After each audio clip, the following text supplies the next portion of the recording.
The Book of Job, Chapter 1. There was a man in the land of Uz, whose name was Job. And that man was perfect and upright, and one that feared God, and eschewed evil. And there were born unto him 7 sons and 3 daughters. His substance also was 7,000 sheep, and 3,000 camels, and 500 yoke of oxen, and 500 she-asses, and a very great household. So that this man was the greatest of all the men of the east. And his sons went and feasted in their houses, every one his day, and sent and called for their 3 sisters to eat and to drink with them. And it was so, when the days of their feasting were gone about, that Job sent and sanctified them, and rose up early in the morning, and offered burnt offerings according to the number of them all. For Job said, It may be that my sons have sinned and cursed God in their hearts. Thus did Job continually. Now there was a day when the sons of God came to present themselves before the Lord, and Satan came also among them. And the Lord said unto Satan, Whence comest thou? Then Satan answered the Lord, and said, From going to and fro in the earth, and from walking up and down in it. And the Lord said unto Satan, Hast thou considered my servant Job, that there is none like him in the earth, a perfect and an upright man, one that feareth God, and escheweth evil? Then Satan answered the Lord, and said, Doth Job fear God for naught? Hast not thou made an hedge about him, and about his house, and about all that he hath on every side? Thou hast blessed the work of his hands, and his substance is increased in the land. But put forth thine hand now, and touch all that he hath, and he will curse thee to thy face. And the Lord said unto Satan, Behold, all that he hath is in thy power.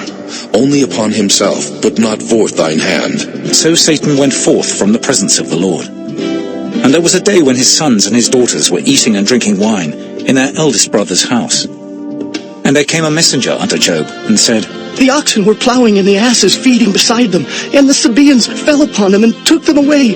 Yea, they have slain the servants with the edge of the sword, and I only am escaped alone to tell thee. While he was yet speaking, there came also another, and said, The fire of God is fallen from heaven, and hath burned up the sheep and the servants, and consumed them. And I only am escaped alone to tell thee. While he was yet speaking, there came also another, and said, The Chaldeans made out 3 bands, and fell upon the camels, and have carried them away. Yea, and slain the servants with the edge of the sword, and I only am escaped alone to tell thee. While he was yet speaking, there came also another, and said, Thy sons and thy daughters were eating and drinking wine in their eldest brother's house. And behold, there came a great wind from the wilderness, and smote the 4 corners of the house, and it fell upon the young men, and they are dead. And I only am escaped alone to tell thee. Then Job arose, and rent his mantle, and shaved his head, and fell down upon the ground, and worshipped, and said, Naked came I out of my mother's womb, and naked shall I return thither. The Lord gave, and the Lord hath taken away. Blessed be the name of the Lord. In all this Job sinned not, nor charged God foolishly. Chapter 2. Again there was a day when the sons of God came to present themselves before the Lord. And Satan came also among them to present himself before the Lord. And the Lord said unto Satan, From whence comest thou? And Satan answered the Lord, and said, From going to and fro in the earth, and from walking up and down in it. And the Lord said unto Satan, Hast thou considered my servant Job, that there is none like him in the earth, a perfect and an upright man, one that feareth God, and escheweth evil? And still he holdeth fast his integrity, although thou movest me against him, to destroy him without cause. And Satan answered the Lord, and said, Skin for skin, yea, all that a man hath will he give for his life.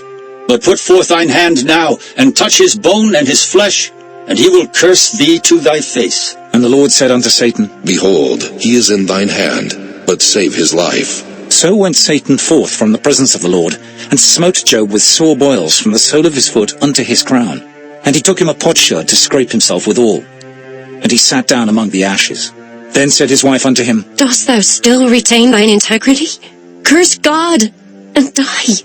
But he said unto her, Thou speakest as one of the foolish women speaketh. What? Shall we receive good at the hand of God, and shall we not receive evil? In all this did not Job sin with his lips. Now when Job's 3 friends heard of all this evil that was come upon him, they came every one from his own place, Eliphaz the Temanite, and Bildad the Shuhite, and Zophar the Naamathite, For they had made an appointment together to come to mourn with him and to comfort him. And when they lifted up their eyes afar off, and knew him not, they lifted up their voice and wept. And they rent every one his mantle, and sprinkled dust upon their heads toward heaven. So they sat down with him upon the ground 7 days and 7 nights, and none spake a word unto him, for they saw that his grief was very great. Chapter 3. After this opened Job his mouth, and cursed his day. And Job spake and said, Let the day perish wherein I was born, and the night in which it was said, There is a man-child conceived. Let that day be darkness. Let not God regard it from above, neither let the light shine upon it. Let darkness and the shadow of death stain it. Let a cloud dwell upon it, let the blackness of the day terrify it. As for that night, let darkness seize upon it. Let it not be joined unto the days of the year, let it not come into the number of the months. Lo, let that night be solitary. Let no joyful voice come therein. Let them curse it that curse the day, who are ready to raise up their mourning. Let the stars of the twilight thereof be dark. Let it look for light, but have none, neither let it see the dawning of the day. Because it shut not up the doors of my mother's womb, nor hid sorrow from mine eyes. Why died I not from the womb? Why did I not give up the ghost when I came out of the belly? Why did the knees prevent me, or why the breasts that I should suck? For now should I have lain still and been quiet. I should have slept. Then had I been at rest, with kings and counselors of the earth which built desolate places for themselves, or with princes that had gold who filled their houses with silver, or as an hidden, untimely birth I had not been. As infants which never saw light, there the wicked cease from troubling, and there the weary be at rest. There the prisoners rest together. They hear not the voice of the oppressor. The small and great are there, and the servant is free from his master. Wherefore is light given to him that is in misery, and life unto the bitter in soul, which long for death, but it cometh not, and dig for it more than 4 hid treasures, which rejoice exceedingly, and are glad when they can find the grave. Why is light given to a man whose way is hid, and whom God hath hedged in? For my sighing cometh before I eat, and my roarings are poured out like the waters. For the thing which I greatly feared is come upon me, and that which I was afraid of is come unto me. I was not in safety, neither had I rest, neither was I quiet. Yet trouble came. Chapter 4. Then Eliphaz the Temanite answered and said, If we essay to commune with thee, wilt thou be grieved? But who could withhold himself from speaking? Behold, thou hast instructed many, and thou hast strengthened the weak hands.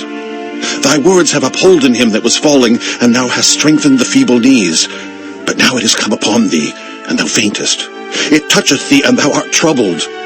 Is not this thy fear, thy confidence, thy hope, and the uprightness of thy ways? Remember, I pray thee, whoever perished being innocent, or where would the righteous cut off? Even as I have seen, they that plow iniquity and sow wickedness reap the same. By the blast of God they perish, and by the breath of his nostrils are they consumed. The roaring of the lion, and the voice of the fierce lion, and the teeth of the young lions are broken. The old lion perisheth for lack of prey, and the stout lion's whelps are scattered abroad. Now a thing was secretly brought to me, and mine ear received a little thereof. In thoughts from the visions of the night, when deep sleep falleth on men, fear came upon me, and trembling which made all my bones to shake. And a spirit passed before my face, the hair of my flesh stood up. It stood still, but I could not discern the form thereof. An image was before mine eyes. There was silence, and I heard a voice saying, Shall mortal man be more just than God? Shall a man be more pure than his Maker? Behold, he put no trust in his servants, and his angels he charged with folly. How much less in them that dwell in houses of clay, whose foundation is in the dust, which are crushed before the moth? They are destroyed from morning to evening. They perish forever without any regarding it. Doth not their excellency which is in them go away? They die, even without wisdom. chapter 5. Call now, if there be any that will answer thee, and to which of the saints wilt thou turn? For wrath killeth the foolish man, and envy slayeth the silly one. I have seen the foolish taking root, but suddenly I cursed his habitation. His children are far from safety, and they are crushed in the gate, neither is there any to deliver them. Whose harvest the hungry eateth up, and taketh it even out of the thorns, and the robber swalloweth up their substance. Although affliction cometh not forth of the dust, neither doth trouble spring out of the ground. Yet man is born unto trouble, as the sparks fly upward. I would seek unto God, and unto God would I commit my cause. Which doeth great things and unsearchable, marvelous things without number. Who giveth rain upon the earth, and sendeth waters upon the fields, to set up on high those that be low, that those which mourn may be exalted to safety. He disappointeth the devices of the crafty, so that their hands cannot perform their enterprise. He taketh the wise in their own craftiness, and the counsel of the froward is carried headlong. They meet with darkness in the daytime, and grope in the noonday as in the night. But he saveth the poor from the sword, from their mouth, and from the hand of the mighty. So the poor hath hope, and iniquity stoppeth her mouth. Behold, happy is the man whom God correcteth.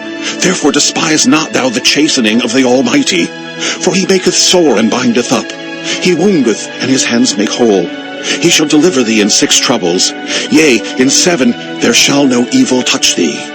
In famine he shall redeem thee from death, and in war from the power of the sword. Thou shalt be hid from the scourge of the tongue, neither shalt thou be afraid of destruction when it cometh. At destruction and famine thou shalt laugh, neither shalt thou be afraid of the beasts of the earth. For thou shalt be in league with the stones of the field, and the beasts of the field shall be at peace with thee. And thou shalt know that thy tabernacle shall be in peace, and thou shalt visit thy habitation, and shalt not sin. Thou shalt know also that thy seed shall be great, and thine offspring as the grass of the earth. Thou shalt come to thy grave in a full age, like as a shock of corn cometh in his season. Lo this, we have searched it, so it is. Hear it, and know thou it for thy good.